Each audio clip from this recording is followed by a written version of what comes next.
Yes બેંકમાંથી વાત કરી રહ્યો છું. હા બોલો. સર તમારે કેવાયસી કરાવવાની છે તો સર તમે બેંકમાં આવી શકશો? ના, ટાઈમ તો નથી મારી પાસે. સર તમારે ઓનલાઈન કેવાયસી કરાવવી હોય તો હું તમને એક ઓટીપી મોકલું, એ તમારે મને જણાવવાનું રહેશે સર. હા ઓકે, મોકલો. ચેક કરો સર, તમારા અંદર એક 4 અંકનો ઓટીપી આવ્યો છે. હા, 2050. ઓકે, એક મિનિટ સર. હા.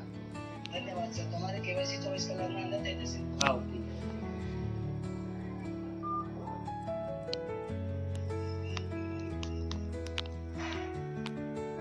Debit your 20,000. હાય, મારા બેંકમાંથી 20,000 કીધા કપાઈ ગયા. લાગે પેલા ઓટીપી વાળાનો ફોન આવ્યો તો એ મારી સાથે સ્કેમ કરી ગયો છે. મારા જ બધા ભેગા કરેલા પૈસા ઉપડી ગયા. હવે શું કરું મારી?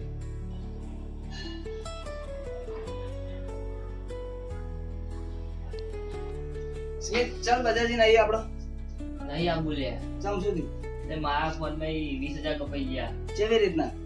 એક બેંક વાળા ફોન આવ્યો કે કેવાયસી કરાવું તમારે. મેં કીધું હોવા ઓટીપી આવે તે તમે આલજો. અલ્યા ઇતના કોઈ બેંક વાળા ફોન ઓટીપી માટે ના કરી, ખબર પડક નહીં પડતી. મને એવું ખબર છે કે તમારે ધક્કા ખાવા પડશે ત્યાં પર. મેં કીધું ના, ધક્કા નહીં ખાવા, કે તો ઓફલાઈન થઈ શકે તો મેં ઓટીપી આલી દીધો. અલ્યા પણ કોઈ પણ સરકારી અધિકારી હોય, બેંકમાંથી હોય, પોલીસ વાળા હોય, વકીલ હોય, જજ હોય, ગમે તે ફોન કરે ને એમ કેમ કે ઓટીપી આલો તો નહીં આલવાનો. તો તાર રૂબરૂ જઈ બેંકમાં જઈને 2-3 ધક્કા ખાઈ લેવાના, પણ ના કોઈને ઓટીપી નહીં આલવાનો ને આવી રીતના પૈસા ઉડી જાય. હવે મારા પૈસા કેવી રીતે આવશે પાછા? હવે તારા પૈસા જો, એક હું તને નંબર આલું ને એ લખ, તું નંબર લખ. બોલ. 1930 કોના પર ફરિયાદ નોંધાઈ દે ઓનલાઈન. આ સાયબર ક્રાઇમ નો નંબર છે, બરોબર?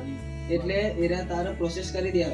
મિત્રો તમારે પણ આવી રીતના કોઈનો ઓનલાઈન ફોન આવે બેંકમાંથી ગમે ત્યાંથી, તો તમારે આ રીતના ઓટીપી આલવાનું નહીં, ને કે આ ભાઈના જેમ તમારા બી પૈસા ઉડી જશે.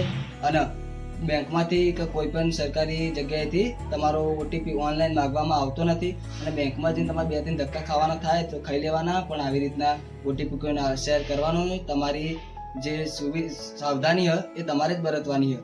જય માતાજી.